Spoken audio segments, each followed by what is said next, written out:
बोल news headquarter. अस्सलामुअलैकुम। बोल न्यूज हेडक्वार्टर्स में आपको खुशामदीद कहेंगे। मैं हूं आपके साथ सहरेश जुहेब। मैं हूं मोहम्मद कामरान और मैं हूं महविश निसार। हेडलाइंस आपने मुलाहिजा की, बुलेटिन में बात होगी। फवाद क्यों गिरफ्तार? सियासतदान से मुजरिमों जैसा सलूक। लाहौर हाई कोर्ट क्यों ना लाया गया? कप्तान के सिस्टम से सवालात। हुक्मरान किस इदारे के लिए खतरा? फवाद ने धमकियां दी या राना ने? डॉलर का नया रिकॉर्ड। और बाबर आजम बदस्तूर बादशाह। सबसे पहले आपको बताएं कि फवाद चौधरी इस्लामाबाद की कोर्ट में पेश। समाअत के दौरान तफ्तीशी ऑफिसर ने फवाद चौधरी के 8 दिन के जिस्मानी रिमांड की इस्तदा कर दी। दरखास्त में कहा गया है कि फवाद चौधरी के घरों की सर्च वारंट के बाद तलाशी लेनी है। फवाद चौधरी के मोबाइल और लैपटॉप और दीगर डिवाइसेस बरामद करनी है। फवाद चौधरी के वकीला ने दलाइल देते हुए कहा कि तफ्तीशी ऑफिसर ने क्या बरामद करना है। जिस्मानी रिमांड मखसूस तफ्तीश के लिए लिया जाता है। वकीला ने अपने दलाइल में कहा फवाद चौधरी लाहौर में थे लेकिन मुकदमा इस्लामाबाद में दर्ज हुआ। फवाद चौधरी ने तकरीर लाहौर में की तो मुकदमा भी वहीं होना चाहिए। इसी हवाले से मजीद तफसीलात मालूम कर लेते हैं ब्यूरो चीफ बोल न्यूज सदीक जान से। सदीक बताइएगा, समाअत में अब तक क्या पेशरफ्त हुई है? देखिए, समाअत में जो अभी 1 मिनट पहले जो पेशरफ्त हुई है वो बड़ी इंटरेस्टिंग है। इलेक्शन कमीशन के वकील ने एतराज़ उठाया है जो समाअत जारी है कि जो फवाद चौधरी के वकील हैं वो अदालत को थकाकर अदालत से अपने हक में फैसला लेना चाहते हैं। ये वो आर्गूमेंट है जो कम अज़ कम मैं तो पहली बार देख रहा हूँ कि किसी वकील ने ये आर्गूमेंट लिया हो। लेकिन इससे पहले जो उनके आर्गूमेंट्स थे उसमें एक ही नुक्ते पर उनका बार बार फोकस था और वो इलेक्शन कमीशन के वकील का इस बात पर फोकस था कि फवाद चौधरी ने इलेक्शन कमीशन और चीफ इलेक्शन कमिश्नर को मुंशी कहा है, जो कि बहुत गलत बात है। इस एक नुक्ते पर वो बहुत ज्यादा बात करते रहे। दूसरा उनका ये था कि उन्होंने उकसाया है लोगों को। लेकिन अब इसलिए पुलिस 8 रोज़ा रिमांड चाह रही है फवाद चौधरी का कि वो कहते हैं कि अभी उन्होंने फवाद चौधरी के लाहौर और इस्लामाबाद के घर की तलाशी भी लेनी है। लेकिन फवाद चौधरी के जो वकील हैं उनका ये कहना है कि अगर फवाद चौधरी ने जो गुफ्तगू की है वो ऑन एयर हुई, वो तमाम टीवी चैनल्स ने दिखाई और फवाद चौधरी ऑन कर रहे हैं उस गुफ्तगू को, मान रहे हैं कि मैंने ये बात कही है। फवाद चौधरी ने आज कमरे अदालत में 2 बार इस बात का दोबारा बरमला इजहार किया, एतराफ़ किया कि हाँ मैंने इलेक्शन कमीशन को मुंशी कहा है, हाँ मैंने चीफ इलेक्शन कमिश्नर को मुंशी कहा है और उसकी उन्होंने वजूहात भी बताई कि मैं पार्टी का आपने इस हवाले से तफसीलन अपडेट किया, आपका शुक्रिया। आगे देखिए, जमान पार्क में कितने कारकुन। और फवाद के खिलाफ नया नोटिस। लाहौर के इलाके ठोकर न्याज बेग से फवाद चौधरी की गिरफ्तारी। दहशतगर्दों की गिरफ्तारी का सा तरीका इख्तियार किया गया। पुलिस एहलकारों ने तारीकी में फवाद चौधरी के घर पर धावा बोल दिया। सादा लिबास में मलबूस लगभग 1.5 दर्जन एहलकार फवाद चौधरी को अपने हमरा ले गए। फवाद को थाना कौसार इस्लामाबाद में इलेक्शन कमीशन की जानिब से दर्ज कराए गए मुकदमे के तहत गिरफ्तार किया गया। फर्रुख हबीब के सब्र का पैमाना लबरेज हो गया। फवाद चौधरी को ले जाने वाली गाड़ी के सामने खड़े हो गए। पुलिस एहलकारों ने रहनुमा पीटीआई को धक्के देकर हटाया। फर्रुख हबीब ने कहा कि आप अदालती हुक्म की खिलाफ वर्जी कर रहे हैं, अदालत का हुक्म मानना पड़ेगा। हुक्म की खिलाफ वर्जी, फर्रुख हबीब की दबंग एंट्री। फवाद चौधरी को ले जाने वाली गाड़ी के सामने सीना तान कर खड़े हो गए। इस्लामाबाद पुलिस की गाड़ियों का काफिला फवाद चौधरी को लाहौर की सड़कों पर घुमाता रहा, बगैर अदालती हुक्म के बावजूद पेश नहीं किया। फर्रुख हबीब और कारकुनान पुलिस काफिले के पीछे चलते रहे। काफिला टोल प्लाजा पहुंचा तो फर्रुख हबीब गाड़ी के सामने आ गए। कहा, अदालती हुक्म की खिलाफ वर्जी कर रहे हो, अदालत का हुक्म मानना पड़ेगा।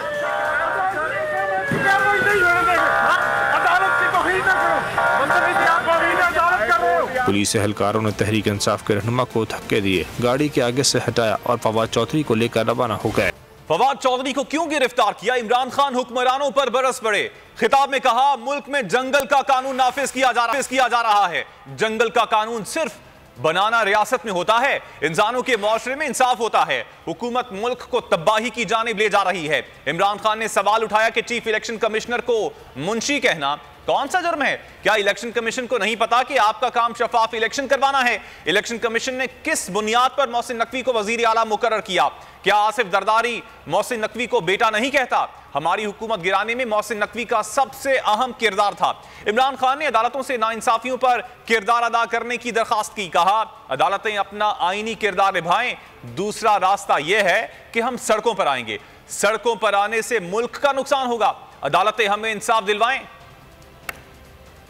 जंगल का कानून उसको कहते हैं, उस माशरे को, और जिसको दूसरा नाम बनाना रिपब्लिक्स देते हैं, जिधर माइट इज राइट होती है। इंसानों के माशरे में वो इंसानी माशरा होता ही तब है जिधर इंसाफ होता है। दूसरी तरफ तबाही का रास्ता है। जिस तरफ हम जो मौजूदा सेटअप है ये लेके जा रहा है। क्यों वो पुलिस ये फवाद चौधरी को क्यों पकड़ा? कौन सा जुर्म किया इसने? कोई मुझे जमहूरियत में बताए कि ये जुर्म होता है कि जो उसने उसको मुंशी कह दिया, उसको चीफ इलेक्शन कमीशन। कभी इसके ऊपर भी किसी जमहूरियत में पकड़ा जाता? क्या आपको नहीं पता कि आपकी सबसे बड़ी जिम्मेदारी साफ और शफाफ इलेक्शन करवाना? इलेक्शन कमीशन ने मोहसिन नकवी को पंजाब का चीफ मिनिस्टर बनाया। क्या आसिफ जरदारी इसको अपना बेटा नहीं कहता? क्या ये नहीं पता कि ये आदमी रिजीम चेंज जो हमारी गवर्नमेंट गिराई गई है उसमें इसने सबसे बड़ा रोल इसका था। मोजेस जजेस, कौम आपसे एक्सपेक्ट कर रही है कि हमारे हुकूक की हिफाजत करें। दूसरा रास्ता है सड़कों पे आ जाए। दूसरा रास्ता है मुल्क को और नुकसान पहुंचाएं जो ये आगे पहुंचा सके हैं। इसलिए अपनी अदलिया से पूछता हूं कि अब जिम्मेदारी आपकी है, क्योंकि आपको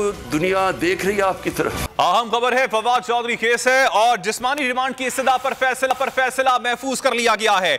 बस 5-10 मिनट में फैसला सुना देता हूं। जज नवीद खान की जानिब से यह कहा गया है, अपडेट कर रहे हैं आपको फवाद चौधरी केस के हवाले से। जिस्मानी रिमांड की इस्तदा पर फैसला महफूज कर लिया गया है और आपको बताते चलें कि जज नवीद खान ने कहा कि बस 5-10 मिनट में फैसला सुना देता हूं।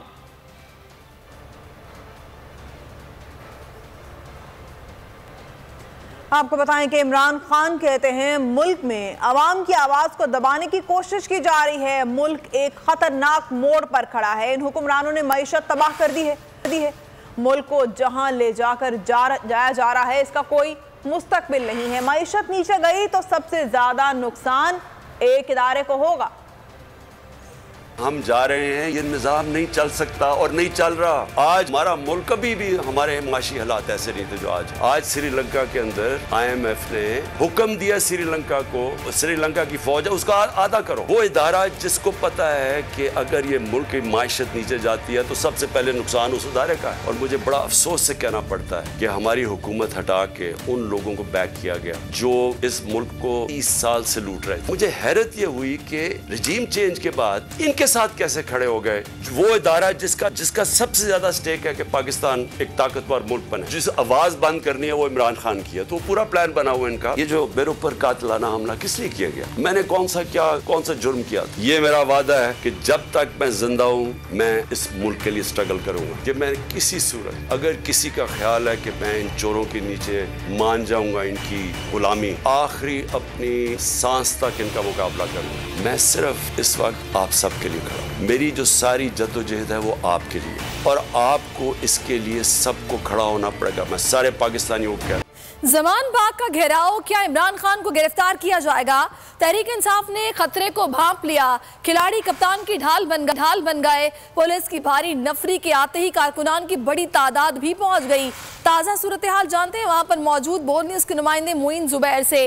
मोइन बताएगा यहाँ पर बनी गाला में क्या सूरत हाल है जमान पाक की, बताइएगा।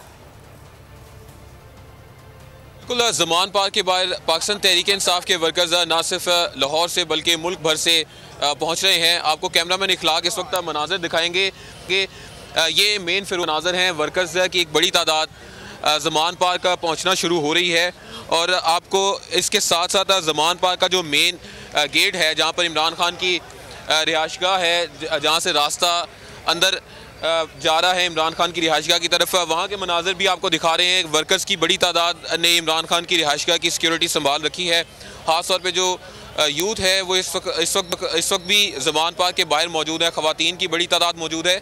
इसके साथ साथ जो लीडरशिप है, मरकज़ी लीडरशिप, वो इस वक्त भी जमान पार्क के अंदर ही मौजूद है। अब से कुछ ही देर पहले आरिफ अलवी जो सदर पाकिस्तान है वो इमरान खान से मुलाकात करने के बाद यहाँ से रवाना हो चुके हैं। और वर्कर्स का जोश व जज्बा बढ़ाने के लिए जो कायदीन है वो वक्तन फ़वक्तन बाहर आकर वर्कर्स से मुलाकात करते हैं। और यहाँ पर आए जितने भी कारकुनान हैं वो यही कह रहे हैं कि इमरान खान हमारी रेड लाइन है, जिनकी हिफाजत के लिए वो 1 महीने क्या जितने दिन भी पार्टी की क़यादत कहेगी वो ज़मान पार्क के बाहर मौजूद रहेंगे। बहुत शुक्रिया मोइन जुबैर। फवाद चौधरी की गिरफ्तारी के खिलाफ एहतजाज पर हुकूमती रहनुमा धमकियां देने लगे। बोले अब बारी पीटीआई की है। मरियम औरंगजेब बोली फवाद चौधरी की गिरफ्तारी सियासी नहीं है। उनके खिलाफ इलेक्शन कमीशन ने FIR दर्ज करवाई। अता तारड़ भी बदले निकालने लगे। कहा हमारे रहनुमाओं ने भी जेलें काटी हैं, फवाद चौधरी भी कानून का सामना करें। आबिद शेर अली खुली धमकियां देने पर उतराए। ये सियासी गिरफ्तारी नहीं है, इस फर्क को समझना पड़ेगा। ये FIR जो है ये किसी सियासी जमात ने नहीं कटवाई, ये इलेक्शन कमीशन ऑफ पाकिस्तान ने कटाई है। आइन के मुताबिक सेक्रेटरी इलेक्शन कमीशन इसका मुद्दई है। नवाज शरीफ साहब को जब अकामे के ऊपर गिरफ्तार किया गया, डिस्क्वालीफाई किया गया। 2022 बहुत सारे तोहफे भी देखे गया पाकिस्तान की आवाम को। पाकिस्तान की आवाम को एक तोहफा ये दिया कि आवाम को पता चल गया कि पाकिस्तान का मीडिया क्या है। साल 2022 में सबसे ज्यादा देखे जाने वाला चैनल बोल न्यूज रहा नंबर 1। हमने बहुत सारे शोज और ट्रांसमिशंस की। पूरा साल मुसलसल जदोजहद में निकल गया कि ये वोट ऑफ कॉन्फिडेंस के पीछे कौन लोग थे। तोड़े रेटिंग के सभी रिकॉर्ड। सोशल मीडिया पर भी सबसे ज्यादा तेजी से 2.4 बिलियन व्यूज का संगे मील अबूर किया। एंकर्स को भी आवाम में सबसे ज्यादा मकबूलियत मिली और सोशल मीडिया पर भी बोल रहा सब पर भारी। सब्सक्राइब करें और बेल दबाएं ताकि कोई खबर रह न जाए।